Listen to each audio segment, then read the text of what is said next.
notice another one if you don't have it in a few days. I'm not going to get into the detail now. I have that here. We're going to eat that after this. And just Gotta grab my meats before you start. okay, I'm not starting yet. And Wendy's, this part in there I wanted to expand on, and they were kind of saying we don't want children here because they're ruining things. You know, they didn't want to babysit, but the kids were so excited and interesting, and I could have, that thing would have blown up to like 150 families the next year, and we would have had school buses coming with kids. I mean, the whole thing was ready to explode, and they wanted to downsize. So they said, no, we don't want that. We just want enough people to help us grow for our store and, you know, give them some. So I went to the schools where my son was, which is where you two are from, right? Pelican? Well, I was working at Pelican Island. Okay, Pelican Island Elementary School in Sebastian. And at that time, Jody Bennett was the principal, and it was your idea, right? Yeah, she was like, maybe we can have one here. And she was all for it. She was like, absolutely. And this was before any of the schools in the area really had gardens either. I mean, now it's different. But back then, that was kind of like where the launching point was. And we had 12 plots. I opened it up as a community garden, not just for the school, but for community members. And these two were part of it in the beginning. And we had 9 plots that were 12 feet by 12 feet. Oh, okay. All right, well, let's get started then. So, welcome everyone to Love Juice. If you've never been here before, as we were saying, it's the only place in our area that offers what they have here. I would take advantage of this juice she's making. What I told her to make was the Divine Blend. That has beets, carrots, leaf, celery, greens, cucumbers, apples, and dark leafy greens, cucumbers. So, and then what I recommend is there's shots over there. You want shots of wheatgrass, ginger, lemon, and orange juice. You see them over there? Okay, I'm following. I recommend adding that to your juice and drinking that together. It gives it, the ginger adds a lot of flavor and sort of lemon. And everything in there is liver cleanser. The beets cleanse the liver, the carrots cleanse the liver, the celery washes out sodium, natural sodium, so it gets rid of acids in the body. If you use it, it makes it taste a little bit better. Celery juice is actually one of the cures for arthritis because it flushes out any inorganic minerals in the joints. If you have arthritis, drinking celery juice regularly, the natural sodium balances out why they have the arthritis. There's too much calcium deposits in the joints, and the natural sodium pulls it back out. So if you know anyone with arthritis, I'm going to try that. I mean, most things I try myself. I experiment with myself, but there's some things I don't have that I can't, like arthritis. Hopefully I'll never get it. Okay, so one thing I just want to start this talk out with is, because who here drinks coffee?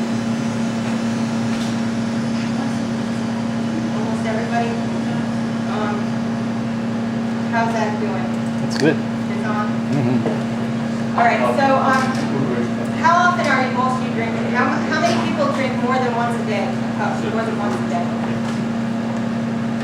The rest of you are just once a day or more than, I guess, just once a day.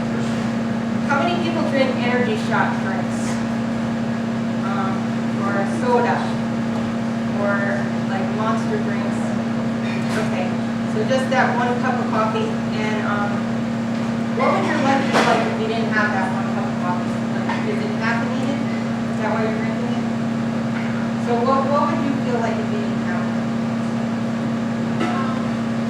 Headache? No energy? Okay, so the headache would be part of the detox that rounds. Who else? Like, what would you feel like? Low energy. So it's just the way I start my day, and I've been doing it for 900 years. How about you? Actually, I was not able to drink coffee for most of my adult life. It gave me fibrous lumps that ended up hurting if I drank too much coffee. So now that I'm older, I don't know, I would drink coffee here and there, and now I feel like it's one of my pleasures. That's the only reason I drink. So you don't notice a difference for drinking it, it's just for the I taste? definitely notice a difference. I get headaches if I don't drink on a day, and I do feel sluggish until I have it. And that, I never had those problems before. I never had headaches before I started drinking coffee. Yeah. Anyone else who said yes? I just enjoy it. So you don't feel any different if you don't have it? I feel happier if I have it because it's an enjoyment. But I can't say that my body reflects any great difference. No. All right, anyone else? Well, I noticed that I get very hyper when I take that. And I have like maybe a half a cup, a few mornings a week. I'm not really regular with it. But I do notice a difference when I'm at my job and I have more energy and I'm just more pumped up. Yeah, even with a little half a cup. How about you? I consider it one of my little luxuries. I don't afford a whole lot of luxuries in life, but I go to Starbucks and sit there and drink my coffee and think that I'm special for a minute. I don't know. It has something good about it. But I have gone to decaf in the last 2 months because I read something about caffeination and started trying the decaf. Did you say no? For me, Yeah. I drink it purely for necessity. Sometimes my schedule, I have 3 hours sleep, so it just perks me right up. There was a time when I would drink 2 pots of coffee a day. Yeah, this is like 20, 25 years ago. So I left it alone for years, so now I drink it if I'm like really busy, and a cup of coffee just brightens me up, Did you say no? I drink decaf 3-4 times a week. I can take it or leave it and bother me. So do you guys think that there's a trend where more people are drinking coffee more often overall? Oh, yeah. Like, why do you think that is? Marketing, yeah. I think people are working a lot, those considered the workforce, and, to get through that lull around 2 o'clock instead of taking a nap, which your body probably would benefit from. That's what I do. I put up a pot of coffee. And also, speaking of regular, it keeps you regular, to be regular. Definitely helps with that. So nowadays, children are drinking, those monster drinks. Red Bull is hot, even with vodka or martinis, they have Red Bull. And in the gas station, they have all kinds of energy shots, which are high doses of caffeine. And I'm just sensing there's going to be a big problem with everybody getting so dependent on that and not on a real source of natural energy. That's not a real source. That's an artificial way of keeping your body going when really, you would want to take a nap. That would be the normal thing to do.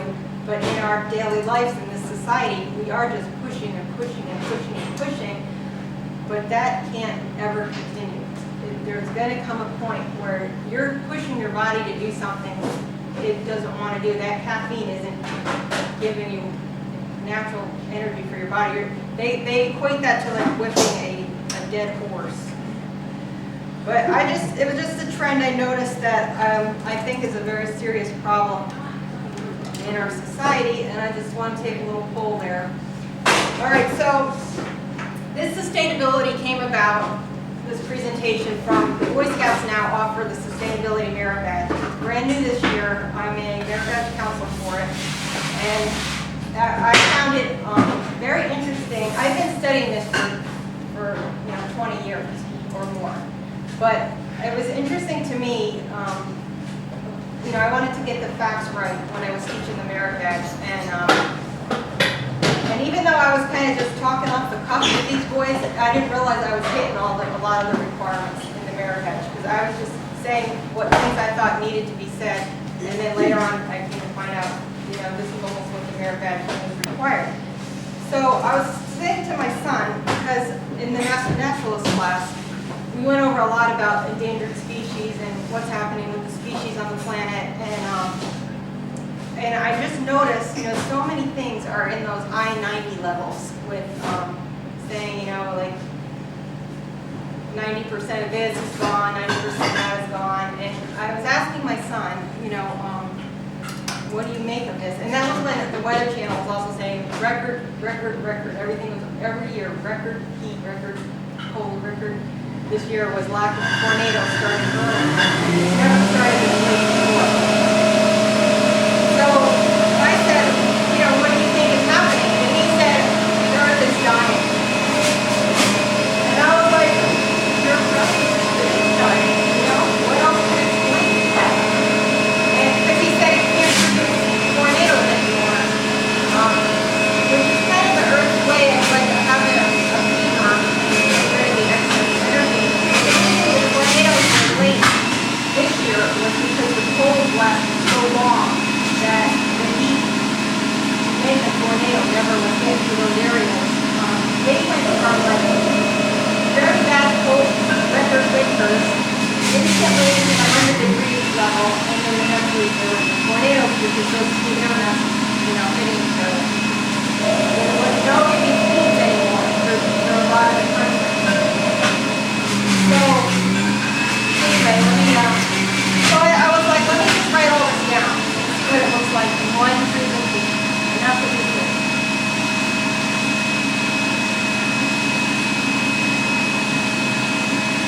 So this I saw on your Facebook, John, and I decided to throw it in front and center.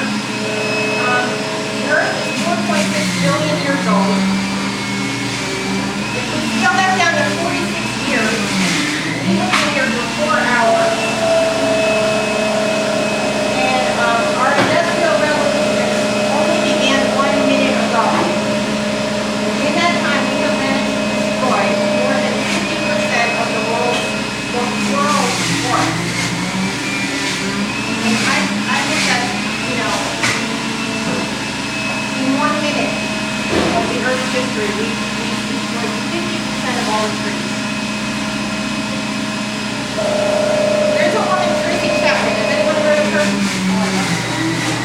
So she has this song, The Rate of the World. And if you listen to it, I mean, I would have liked to play it for you, but it's 7 minutes long. So I just wrote down the lyrics.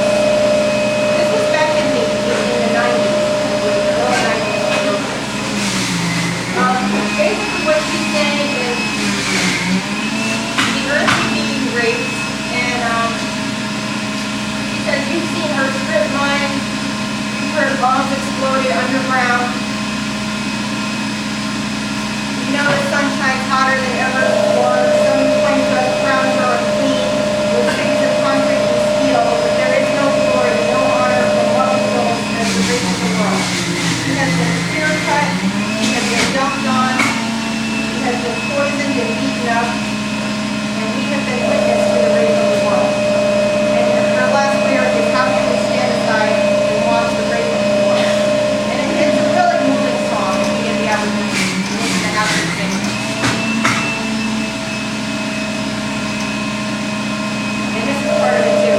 If you look, you'll see with your own eyes. If you listen, you will hear her cries. If you hear, you will stand and testify and stop the race of the world. So they came up with these photos now. Have you seen these on bags and stuff? And coffee shops, whatever. Survive on the planet. And I'm saying, has it really come down to what this photo suggests? This is some of my statistics. 97% of Madagascar, you know, where they have all variety of species with Darwin and everything. 97% of their forests are gone. 98% of Haiti's forests are gone.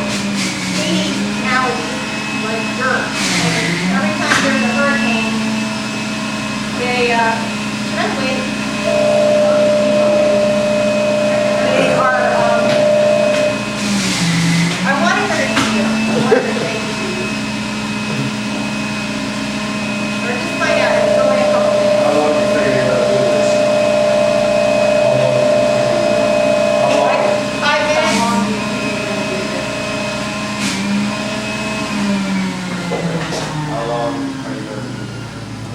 be like 5 more minutes or 10 minutes or? I've got the apples, the beets, and the carrots. So it's probably about 10 more minutes. Okay. Do you want me to Well, move yeah, it? how about, can you wait, maybe? Oh, she said she can move it? I can move it. Oh, okay, yeah, do that. Do that. Great idea. Okay, so, in Haiti, it's a problem because that is how the roots hold the soil together and without any trees, it's just getting washed away. 97% of all fish in the ocean are gone. A lot of people find that hard to believe. Has anyone heard that before? We live it. What? We live it. It's the reality. You mean like that? Yeah, and my own personal life has encountered this, that yes, vast amounts of fish, which were staple. It's a beautiful Swedish film that I think of, and as people are bitching that they got to eat cod every day. Well, now cod is a highly prized luxury, if you can get it. Yeah, and Happy Feet, that cartoon movie that came out, has anyone seen that? What's the name of it? Did you? What's the name of it? Happy Feet? Oh, happy feet. Yeah. You know, I've they heard have Penguins or something. Yeah, the penguins, the dancing penguins. Everybody thinks that's just about dancing penguins. But in the very first 5 minutes of that movie, it's a documentary, real footage, saying that 97% of the fish in the oceans are gone. And that is the point of that movie, is in the movies the penguins can't find any food. And they have to keep like looking and looking. And there's the king in that movie, he's got like 6-pack plastic ring around his neck. That's his like collar thing. But really it's trash, And they call, in the movie, when they finally come on the scene where they call them aliens, they say this is from the aliens have done this to us. And they come upon a tractor or something that's like destroying something, and they're saying that that's one of the aliens' machines. And, most people just think that's like this happy movie, but it has a very serious message. And I was looking these other statistics up to see what else was in the high 90s. 97% of salmon are gone from the Columbia River. 95% of San Francisco Bay wetlands are gone. 99% of Chesapeake Bay oysters are gone. 85% of Galveston Bay seagrass is gone. So I was saying, what is actually left? 3% of the earth, of what used to be. Louisiana loses wetlands at the rate of 1 football field per hour. And then 50% of the Gulf of Mexico wetlands are gone, and I could have kept going and going, but everything is in the high 90s, and I just find that absolutely shocking. When you put it all, you might hear this one about this or that one about that, but that's why I want to put it all in one place so we can have a big summary. Because this was part of the Sustainability Merit Badge, talking about the trash vortex in the Pacific Ocean. That's that swirling mass of plastic, mostly made up of plastic water bottles, plastic bags, from the store. Some estimates are saying that's 5. We were saying, what do you think it is to the scouts? And we actually didn't know ourselves. And somebody said, oh, it's the size of New Jersey, or there's the, we thought 1,000 square miles sounded high. So we're like, I don't know, maybe 1,000 square miles. Went home and looked it up. 5 million square miles big. Which they were saying, in some estimates, it's equal to the size of 2 United States, not just the size of New Jersey, or my son might have said India or something. And plastic water soda bottles take 450 years to decompose. And in this area, I think this is what the problem is. We live in a beautiful area. We're surrounded by beautiful water that looks clean, and we don't see any litter, garbage. Is well taken care of. And, everybody drinks these water bottles, but where do you think they go? Constantly people are, in this day and age, that's what this is. This is BPA-free plastic, which is the kind you would want to get. And in my book, I talk a lot about different BPA problems. That's that chemical that in pregnant women can turn a male baby into a female baby. Well, actually, it stays a male baby, but it doesn't receive the testosterone wash. There's a wash that is in part of the 3rd trimester, I believe. And if the mother is constantly drinking out of plastic water bottles and they're heated up in the car, and the chemical is leached into that water, it can block that washing of testosterone so that the male baby doesn't quite come out with the amount of testosterone it should have come out with. So I ask people all the time, there's no reason to use disposable plastic water bottles. If you don't want to get, like, I like reverse osmosis. If you don't want to get that installed under your sink, Walmart actually sells it in its good, clean, reverse osmosis water. You can buy a hard plastic gallon jug, or a 3-gallon or a 5-gallon. It's dark blue, hard plastic. Wash it out first and fill it up for 25 cents for the gallon. And just get yourself a container to put it in if you don't want to buy it under your thing. So here's the size of the Pacific vortex, is what they're saying. That whole mass is just swirling plastic bottles. We're seeing this all over the place. Birds don't know the difference. Of course, they're just eating. I mean, look at what he's eating. Everything in there is just garbage. You think like, oh, they'll know the difference. They don't know the difference. Don't ever release balloons. A lot of people like to do that at weddings or, birthdays. Those sea turtles always are eating those balloons, and their stomachs are full of the balloons. They look like jellyfish to them when they finally come back down. I mean, it's a pretty thing to release balloons, but they come back down, and then they land in the ocean. So this is another illustration because it's not just in the Pacific. It's happening all over the oceans, all over the world. That I guess this is where the garbage is going, I mean, we're burying some of it, but a lot of it is just in the water there, and it's just swirling. I mean, that's the entire Earth, the entire world. That's like half of the world, half of the ocean.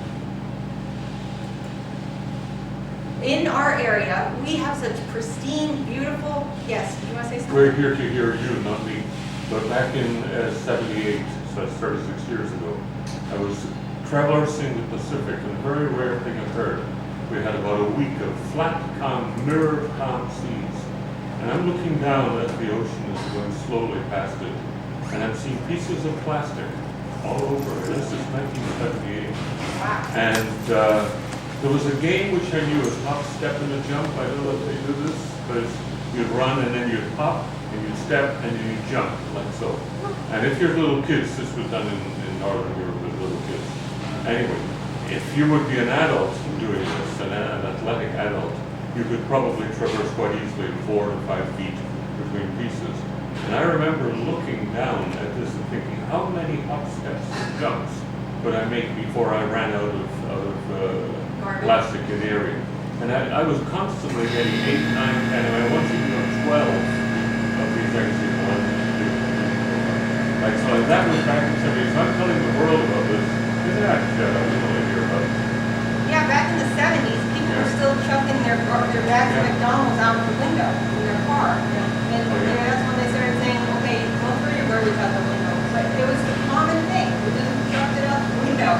And that's when in the 1970s is when they started the American Cancer Association. They started the Clean Air Act, and water, and all the environmental agencies all of a sudden in the same year have Earth Day, yeah, the first one. Yeah, so they became aware. We're very early into it. We waited a little while. We didn't sign it. So, all of a sudden, yeah, people realize there's a problem. And like I was saying, here we don't see this. We don't have this, but this is somebody's reality in the world.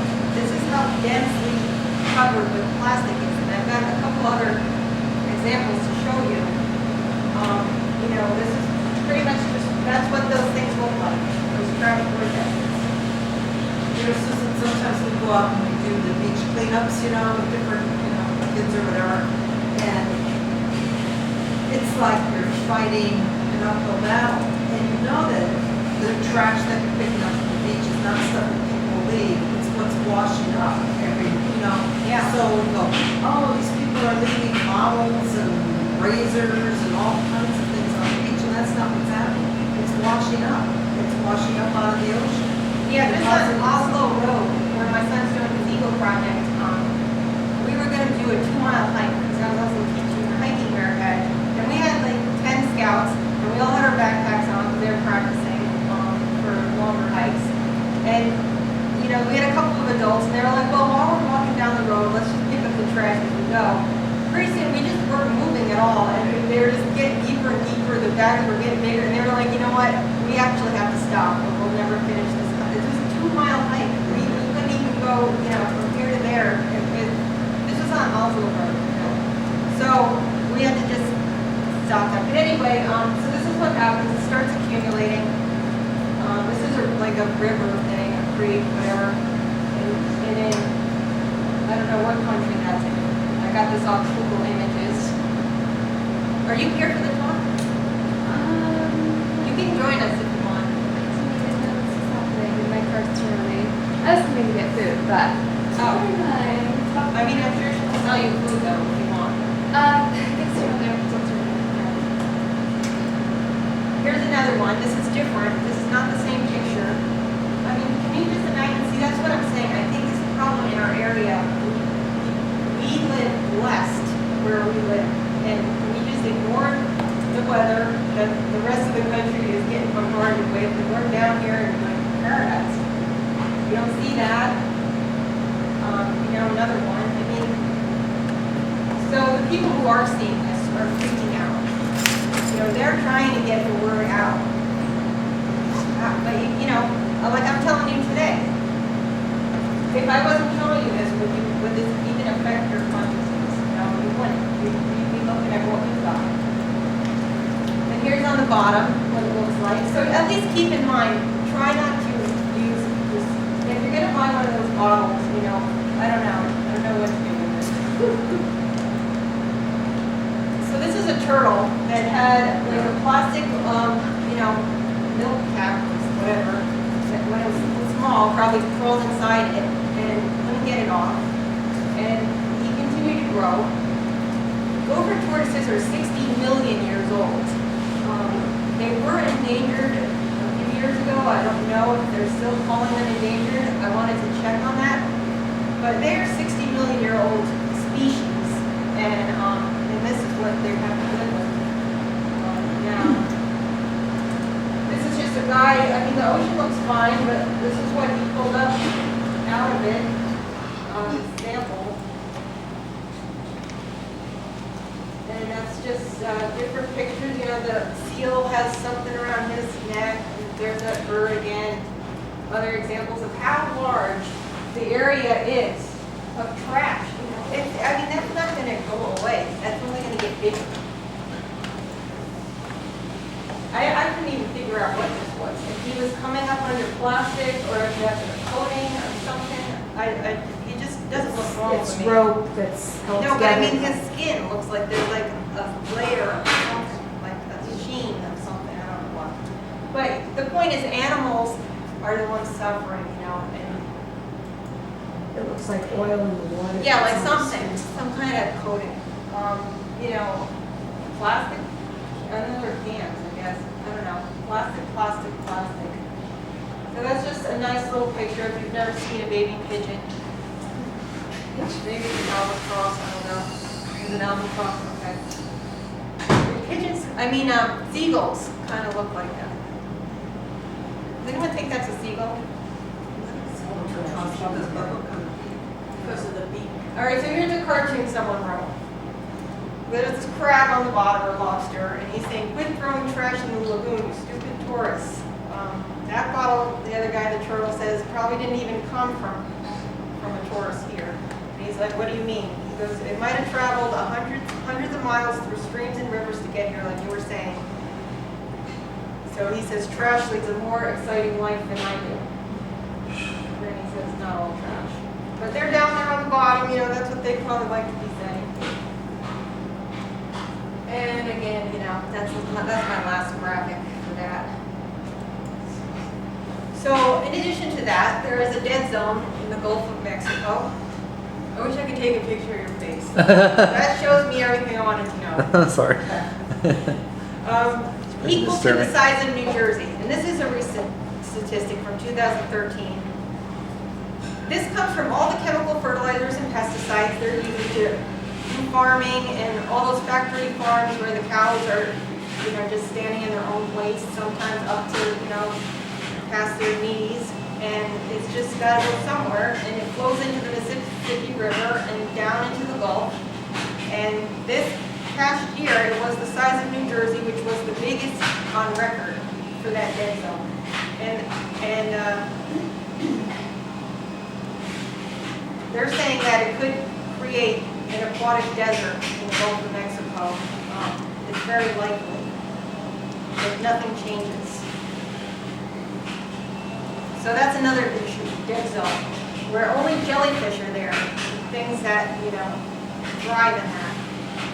Another example, as I said, I put all this together, bees that have been around for 200 million years and lived during the time of the dinosaurs are now 50 to 90% estimated to be gone in just the last 30 years alone, out of a 200 million year lifespan, just in the last 30 years. So we're talking about that 1 minute before. We've done so much damage in just the last 30 years. That 90% in some areas, this isn't like it could be 50% on the West Coast and 90% on the East Coast, up to 90% in some areas that are completely gone. The bees are responsible for 15 to 30% of the food that people eat, and most farmers depend on them for pollination. They had a movie out, the Bee Movie. Anyone see that? It's a cartoon, right? And what was that about? How did it end? Do you remember the ending? Okay. No, sorry. It ended with them saying they almost weren't gonna. The last scene of that movie is all the fruit trees and everything that they were saying. If they weren't here, there would be no way that those trees would produce any food for anybody in the world. In that movie, it was all male bees, but in real life, it's the female bees who are doing all the work. The male bees just have a role of coming out of their little catacomb, whatever, honeycomb, by a female who nurses them out, takes care of them, and then gets them on their feet. In the air, they mate with the queen. As soon as they're done mating, that's the end of their life. The females, meanwhile, they take their own selves out of their honeycombs and clean. They're very clean bees. But that's all the male does. The females are the sisters, just like in ants, and they do all the work. But they are responsible for 15 to 30% of the food. Einstein once predicted that if bees were to disappear, man would follow only a few years later. And from 1971 to 2006, they're saying half of the U.S. honeybee colonies have vanished. So, I don't know, 71 was a pivotal year, but something changed in 71. Sue, I don't know if this was the same movie, but I saw a movie where they were actually, I think it was in China, there are no bees, and they have fruit trees that they have to hand pollinate. The farmers and the... Was that like last year? I don't know what year.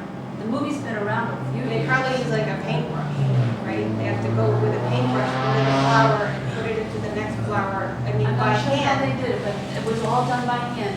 You know what? That's what it would come to. We would have to hand pollinate if we did not have the bees doing it. Bees visit 1 million flowers a day. 1 million flowers a day from one bee in a 400 square kilometer area. So bees are important. A grower can have the best location, the best soil, the best fertilization, the best pest control, the best fungus control, the best irrigation, and the very best cultivars, but if there are no honeybees to take pollen from point A to point B, there will be no crops. It is that critical and important.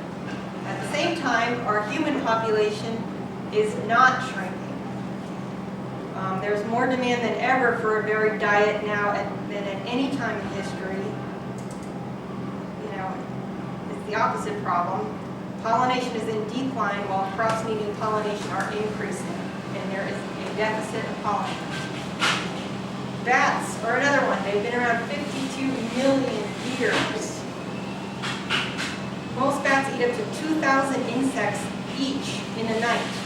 They are a natural pest control. Even their guano or manure is a great potent fertilizer. Bats can devour up to 600 mosquitoes in 1 hour. The loss of bats has a negative impact on people, especially farmers, again, who benefit from the natural pest control that bats perform. Without bats, they have to start spraying more pesticides. And the bats themselves are being poisoned by eating those pesticide-contaminated insects and plants. Bats are now facing extinction, which they're saying is the worst wildlife catastrophe since the extinction of the passenger pigeon, which I didn't even realize had gone extinct. But frogs and amphibians have been around for over 300 million years and successfully survived the last 3 mass extinctions. Many scientists are calling the recent loss of a third to half of all amphibians the first mass extinction since the dinosaurs left 65 million years ago. Frogs are another thing that are the greatest friend of the garden because they eat up to 15,000 pest insects each year, and none of those are beneficial insects. They're all the problem ones. Chemicals causing an excess of estrogen are being dumped in the water and are changing male frogs into females. They have the ability to switch sexes. What happens is the females are pregnant and they're holding on to their eggs. They need to lay them in a little puddle of sperm that the male frog would put out, and they can't find any to do that. So they're just all pregnant and holding their eggs, and they can't even release them. Toads and frogs are dying out under pressure from the expansion of agriculture, forestry, pollution, disease, and climate change. Loss of bats and frogs increases the demand for chemical pesticides, which can jeopardize whole ecosystems of other animal and plant species and harm human economies. In summary, 98% basically of all species are now extinct. Then I have to say, is the Earth dying? I mean, we're 98% are gone. And every 24 hours, they estimate we lose between 30 and some had it 150 species an hour. Depending on where you looked, they're saying one species every half hour is going extinct. And as I was saying, we're constantly having new records year after year after year. It's not just 1 year, it's the last 5 years. It seems like every year it's hotter and hotter and hotter. Every winter is colder and colder and colder. And the word record means never witnessed before on this earth, unprecedented in recorded history. So again, that's why I'm saying, what is your conclusion? It is predicted by 2015, next year, that 46% of all U.S. fresh vegetables will come from China, almost half. They will be very fresh. People would rather pay for the cheaper cost products of lesser quality. The typical American does not care what he eats as long as it is cheap. For the first time in 2008, we saw 65% of our food was being imported, which was more than we grew for ourselves for the first time in 2008. And that was that same year, the gardening thing was happening. They're saying that if eating locally captures national attention, that movement could reinvent the model of industrial farming in a way that organic food never could. They're saying a lot of people feel locally is more important. I'm big on organic, but locally is very important too. Locally is in your own backyard. Since 1910, family farms have decreased from 35% to less than 2%. Family farms have been disappearing at the rate of 1 farm per hour. Between 2005 and 2006, the United States lost 8,900 farms, which equates to 2 acres of farmland every minute. Since 1935, the U.S. has lost over 5 million farms to unsustainable big commercial agricultural practices. About 15,000 years ago, the world's first farmer had the idea of saving the seeds from 1 year's crop and planting them again the next year. And that's how farmers did it for thousands of years after that, for 15,000 years until Monsanto. Today, Monsanto is claiming the rights over seeds, the fundamental source of all plant life. So it can charge farmers royalties for doing what people have been doing for thousands of years. Are you gonna be, or can you share this PowerPoint through email or something with us? I'm going to put it on, well, this I wanted to put on YouTube, but yeah, I'll figure that out. And whoever controls the seed bank of the world, which is located in the deep frozen under one of the poles, the Arctic pole, is who controls the world's food supplies. Monsanto owns most of those patented rights to thousands upon thousands of seeds, and it only lets a few varieties out for people to eat. And a lot of those they're making sterile. We have lost almost 96% of all the commercial vegetable varieties that used to be available in 1903. They are now extinct, gone, 96%. Another high 90 number. It's not just the animals that are going extinct. That's why I say, is the earth dying? Terminator genes are now spliced into the plants. Have you heard of terminator genes? They prevent the plant from reproducing. They're spliced in at the DNA level on purpose so that Monsanto can sell new seeds to the farmer each and every year, and the plant won't reproduce seeds, even if they wanted it to. These, a lot of times, are spread through wind pollination, and they contaminate plants that were not having the terminator genes in the beginning, and then that becomes a patented plant of Monsanto. And if I'm not mistaken, wasn't there an issue before the Supreme Court that farmers, went against Monsanto? Oh, yeah. And they ruled in favor of Monsanto? Absolutely. Well, Yeah. in my book, one of the pages shows you all the back and forth politics of people working in Monsanto, then going out and being the Attorney General, or Yes. whatever is needed, the commissioner. They can go back and forth between the government position and their company and get the thing done. It's like playing catch with themselves. They throw the ball here, they run over here, catch it, go back and work over there. So that's a huge problem. It's not just plants, it's trees as well. There is a film called The Silent Forest, which speaks about this, which I saw a few years ago. And in that film, they're saying trees normally would be around 50 to 100 years, which is a bigger problem because of their long lifespan. And when you make the tree sterile, which Monsanto is doing now in certain tree crops, that tree will not produce nuts, seeds, pollen, fruit, flowers, or anything. So there's no wildlife that would be able to feed off of it, no offspring and no insects. That's why they're calling it the silent forest. It would just be trees with no other life around. And they have predicted in that movie that in 20 to 30 years we could see completely decimated forests. Any contaminated trees also become the property of Monsanto because of those patent laws. And this is how they're doing it. They're raising these trees to produce paper. The terrible, and in fact almost incredible thing is that our white man, the guy who's going to save us, Vladimir Putin. Sounds impossible, but it's reality. Say that again? Putin, Yeah. Vladimir Putin. Yeah. He's our savior. The only guy who stands up to Monsanto with real power is Putin. Really? And yeah, he's just passed in the Duma, he's just passed laws saying ain't no Monsanto stuff coming into Russian territory. Yeah, most countries will not allow GMO. But the others don't have the power, he does. That's the difference. I mean, it's incredible, he's a That is monstrous incredible. guy, but he's the one man who seems capable of stopping Monsanto. Well, there's a lot of countries that won't allow them in their country. Most of them, really. We're the big experiment in our country. And we've overcome every resistance so far except for that. Yeah, so you can actually buy non-genetically engineered paper in Kinko. We don't have that here. It's one of the copy centers that will not buy that paper made from those trees, which most people don't even know that that's another issue. So trees are the lungs of the earth. They are producing the oxygen that we would breathe. When 97% of trees, 98% of tree forests are gone, that could be a reason people don't have energy. They need that coffee. They're not getting the oxygen levels. Back in the dinosaur days, insects, like dragonflies used to have a 6-foot wingspan, and millipedes, were like huge, and everything was huge. Armadillos were the size of a Volkswagen.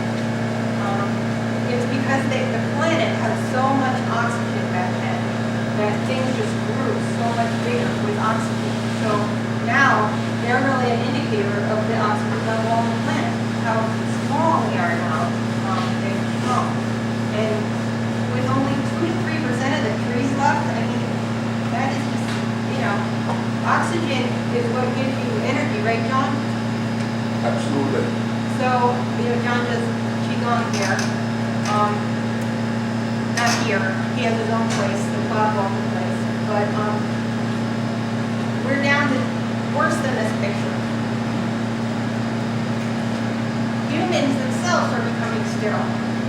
GMO food given to hamsters produce sterile hamsters by the third generation. And this is in my book also, a longer explanation. But egg and sperm quality is steadily declining because of the poor quality food most humans are eating, which leads to weaker and weaker generations of the human race. And it takes 150 years to produce a sterile generation. Most people are like, well, I don't notice anything, we're still giving birth, whatever, but it takes, for humans, it takes 150 years to go through 5 generations, which is what they're saying. In 5 generations, we would become sterile. And by then, there's nothing you can do about it. It's right into your DNA. Natural News, Mike Adams, reports that the ones who will survive what is occurring will be the ones with the strongest gene pool, the ones who are not eating the contaminated food. He calls this the great decompose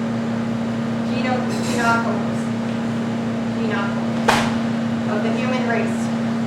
We are literally in the 6th great mass extinction today, and it is happening at a rate 1,000 times faster than any other extinction in history. It is 100% caused by the way humans are living on this planet and the choices we are making and how we feed ourselves. We are no longer called Homo sapiens. We are now called human destructivus, which means destructive humans. And this is a full-blown exhibit at the Florida Natural History Museum in Gainesville. That's where I got a lot of these quotes. They have just, you walk down a hall and there's just big, massive plaques of information on this. We are in the 6th grade mass extinction now. As you can see, 98% of all those things. This has caused more and more people to become weakened within their immune systems and more environmentally sensitive. More people are becoming intolerant and allergic to almost every kind of food in many cases. Does anybody know anybody like that? I mean, I'm hearing from them, more and more. And they're saying, I always ask them, when did that start happening to you? And it's only been in the last couple of years, they'll say. And they'll say, I can't eat everything I'm sensitive to. A weakened immune system means more people are getting cancer. Right now, in 1900 it was 1 in 20. In 1970 it was 1 in 5. Then it became 1 in 3. And now it's closer to 1 in 2. So in my book, I stress that really just act like if you don't do something different than everyone else is doing, you're going to be one of those 50%ers. It's almost like everybody as far as I'm concerned. The ones who aren't getting it, they have a stronger immune system. Supposedly there's cancer cells all the time around, and it's just a matter of your immune system being strong enough to just destroy the cancer cells. Obesity and diabetes is an epidemic affecting even our children. And this is talking now about us as a species. Even though we have an overpopulation problem, this is what's happening. Not everybody is healthy in that overpopulation problem. It is predicted that by 2030, that the obesity will increase by 65 million more adults is what they are saying. And they're not saying it's going to stay the same or things are improving. They are actually saying it is going to be that much worse, and that's just the adults. That doesn't take into account any children. Harmful electromagnetic frequency is a new thing we're being bombarded with every day, all around us with cell towers, and that interferes with our body's immune systems, and we are electromagnetic beings. We have the circuitry that our hearts run on even.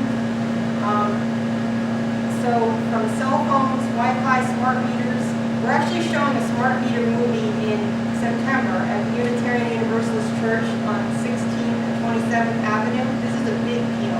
It took like a year and a half to get this movie shown there. So I'll let you know when that comes out. But we're going to have a big panel discussion about it because this is hot in the news. If you see this movie, people want to break your smart meter out of your house. And somehow, even smartphones have become addicting to people.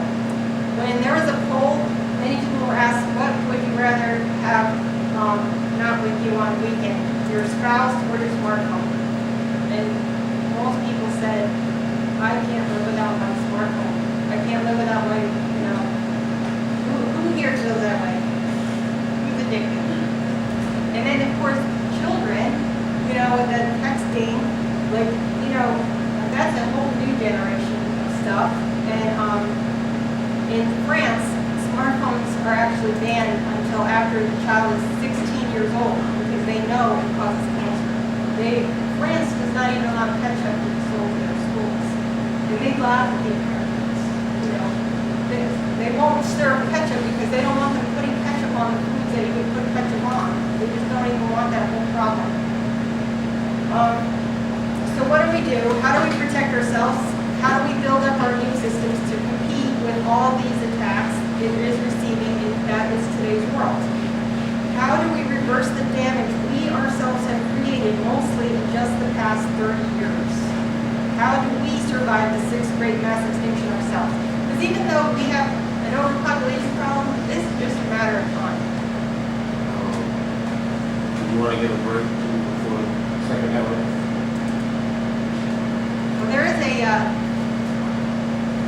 what did you want to do? I'm going to go outside and make a phone call, and the juice is ready. Oh, I don't know great. how long it's going to sit. All right, I'll just finish this one slide up.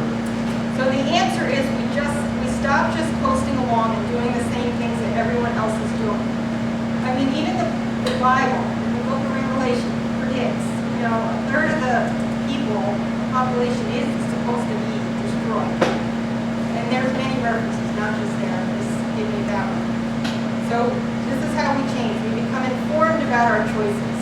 We take back our power instead of just accepting what is available in stores. You have to fight for it, you have to strive for it, you have to grow it yourself, you have to be proactive. We let others know they have choices too, but first it starts with yourself and your own health before you start lecturing anybody else. And the health of the planet starts with today's children and whether or not they will grow into healthy adults.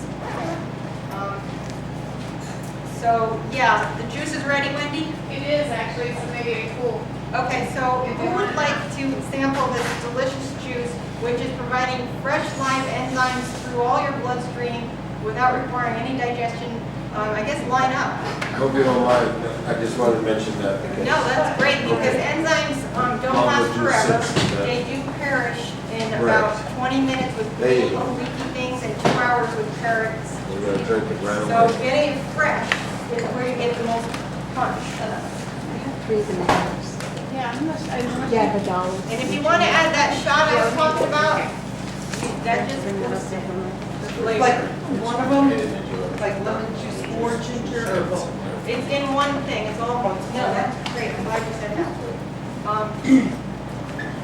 Scott, is that pause? Let's pause that, or just let it, yeah, let's pause. Okay. How much is it?